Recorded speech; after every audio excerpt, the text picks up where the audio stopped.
always a touch of the lone wolf. Now a loner cast into the political wilderness, but still a formidable political operator with scores to settle. In the dock, charged with abject failings in Dominic Cummings' mind, stood the Prime Minister, the Health Secretary and the British state. A simple judgment about Boris Johnson.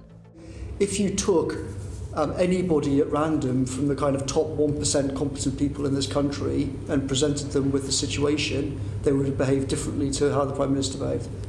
Two charges were laid against the Prime Minister. Firstly, an overly lackadaisical approach at the start of the pandemic. In February, the Prime Minister regarded this as just a scare story. He described it as the new swine flu. And charge number two, in the autumn, a Prime Minister determined to avoid a further lockdown. There's a great misunderstanding people have that because it nearly killed him, therefore he must have taken it seriously. But in fact, after the first lockdown, his view was he was cross with me and for others into what he regarded as basically pushing him into the first lockdown. The greatest vitriol was reserved for Matt Hancock, who was accused of lying on multiple occasions over PPE, the NHS's ability to cope, and testing at care homes. I think that the Secretary of State for Health should have been fired for at least 15, 20 things, including lying to everybody in multiple occasions, in meeting after meeting, in the Cabinet room and publicly. An emphatic denial of Cummings' claim from the Health Department and short shrift from the man himself. I've been dealing with getting the vaccination rollout going, especially to over 30s, and saving lives.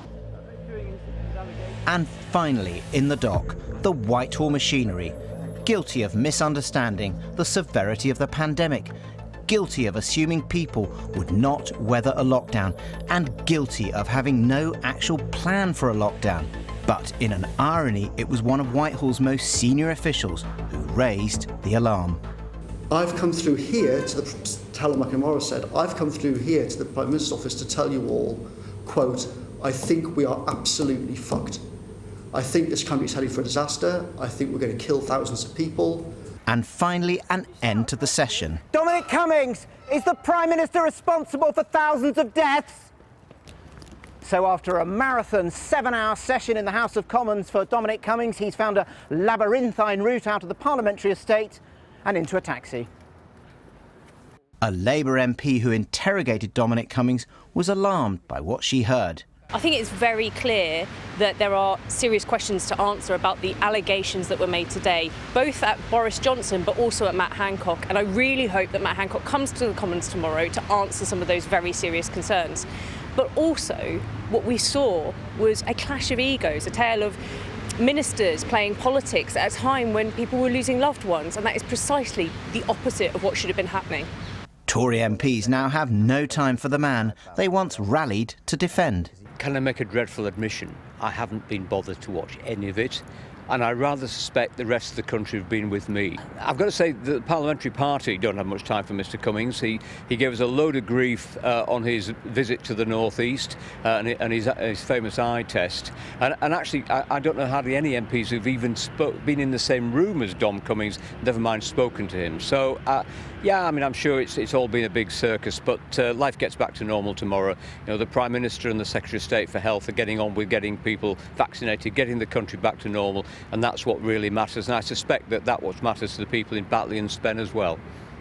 All quiet in Downing Street after a battering from the man who once ruled this roost. But a hope in these walls that such a divisive figure won't ultimately shift the dial. Nick Watt there. Well, joining us now, the Labour MP Peter Kyle, one of the first to focus on the unfolding tragedy in our care homes, and David Gauke, former Conservative Justice Secretary and Lord Chancellor. David, can I start with you? Did you believe what you heard? Did you find Dominic Cummings credible? Well, I think we always have to be careful with one person's testimony, and no doubt others will have their say. Quite a bit of it, I also have to say, rang true. And so some of the criticisms I think about how the government was very slow to grasp the nature of the situation, that the Prime Minister wasn't as engaged as he should have been, and then subsequently regretted the lockdown.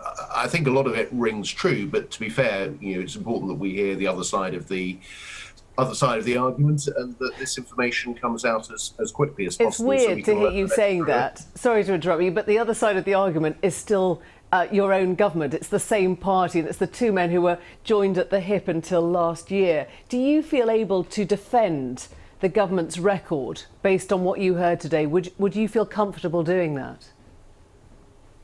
No, not particularly. And to be clear, I'm not a member of the Conservative Party anymore. What I would say is that the circumstances in March of last year were enormously difficult, and all the choices in front of the government were bad, and they were in a very difficult situation. But also, to be fair, people like Rory Stewart were pointing out that there was a different strategy that could have been pursued. Other countries pursued different strategies as well. So I'm certainly not here to defend the government. I think there were things that they got wrong. In terms of the sort of wider political position, as I think Nick pointed out earlier, the polling suggests that the public are making an assessment on the basis of the performance in 2021 rather than in 2020. But that's not to say that if they made mistakes, we've really got to understand what they were and learn lessons. Yeah, I should say we invited the government on tonight. They said no. Peter Kyle, do you believe what you heard from Dominic Cummings? I think the overall narrative is a credible picture. It is ego-driven. It is very dysfunctional. There are people who are unsuited, untrained, unqualified in the very, very top of government making decisions that are having a profound impact on people's lives. And I think that is the upshot of what we heard today. And I think that is evidentially correct. How can you be qualified to deal with a brand new pandemic that is sweeping across the road? I mean, I guess the world, I should say, that is the counter-argument to all this, that it was virtually impossible. Well, when you look at the countries that have the worst death toll per million people, you're looking at countries that have quite a populist leader at the top, Bolsonaro, Trump when he was running the country. There are people who have trained, who have taken the norms of governing a country incredibly seriously. But we have a disruptive government. Dominic Cummings himself said today that he was not fit to be in that job and thought it was surprising that he was offered the job. He himself advertised for mavericks and misfits, and he brought those people into government to run it in the weeks ahead of a pandemic. So there's no surprise that our government was unfit to run a country in any time, let alone a crisis. The populist governments, do you think that Boris Johnson was swayed by what he saw from Donald Trump? No, I think what we have to see is take them at their word at the time. So, if we go right back to February, where we had a delay strategy, the reason why we had a delay strategy in February was so that we could learn from the foreign experience and what was happening elsewhere. We saw in Italy what was happening in Lombardy. At that exact time, we also saw the rampaging of COVID in Spain, where a third of people who were dying in Spain were dying in social care. A quarter of people who were dying in France in social care. If these were the lessons we should have been learning, but we delayed by an incredible 6 weeks, but we did not make any learning from that, because in that exact same period, Boris Johnson was on holiday in Chevening for 10 days. He had missed 5 COBRA meetings. Nobody was at the helm of government. And yet we had these misfits and mavericks inside Number 10 who were clearly fighting like rats in a sack.